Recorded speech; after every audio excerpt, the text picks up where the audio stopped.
भोंदूबाबा अशोक खरात प्रकरणात कठोर कारवाईची मागणी जोर धरत असून शहर महिला काँग्रेसच्या वतीने जिल्हाधिकाऱ्यांना निवेदन सादर करण्यात आले आहे।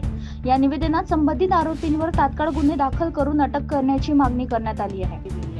ज्या महिला आयोगाच्या अध्यक्ष, महाराष्ट्राच्या अध्यक्ष ज्या महिलांना न्याय मिळवण्याचं काम त्या करून देतात, ती जर महिला अशी करत असेल तर आज विश्वास कोणावर ठेवावा आपण?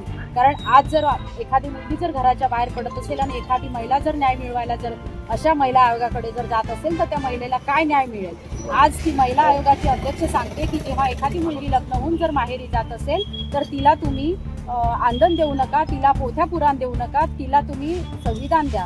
शहर महिला काँग्रेस अध्यक्ष जयश्रीताई वानखडे यांनी दिलेल्या निवेदनात नमूद केले आहे की या प्रकरणात काही महिला नेत्यांचे प्रत्यक्ष सहभाग असल्याची ऑडिओ व्हिडिओसह विविध पुरावे समोर आले आहेत। त्यामुळे सखोल चौकशी करून दोषींवर कठोर कारवाई करावी अशी मागणी करण्यात आली आहे।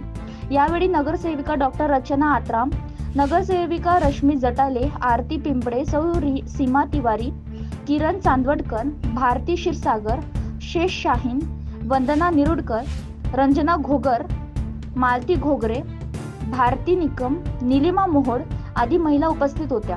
तसेच या प्रकरणात अनेक महिलांचे आर्थिक व शारीरिक शोषण झाल्याची शक्यता व्यक्त करण्यात आली असून पीडित महिलांना न्याय मिळावा यासाठी निष्पक्ष चौकशी करून संबंधितांवर तात्काळ कारवाई करण्याची मागणी करण्यात आली आहे। म्हणजे आज बघा, जी एखादी महिला जर कुठल्या गोष्टीत म्हणजे आमच्या अशा महिलेसोबत जर काम करणारी व्यक्ती कशा पद्धतीने काम करेल, मग एखाद्या महिलेला न्याय मिळेल का?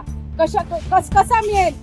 आम्हाला म्हणजे फार मोठं हे वाटत आहे की अशा अनेक प्रकारे व्हिडिओ व्हायरल होऊन राहिले, अनेक गोष्टी व्हायरल होऊन राहिल्या। जवळपास यामध्ये मंत्र्यांचा पण सहभाग आहे असं पण आम्हाला माहिती पडलं। मी म्हणतो की त्यांना तर तुम्ही त्यांच्यासह अनेक मंत्री त्यांच्यासोबत आहे, यांनाही तुम्ही अटक करा आणि यांनाही शिक्षा द्या।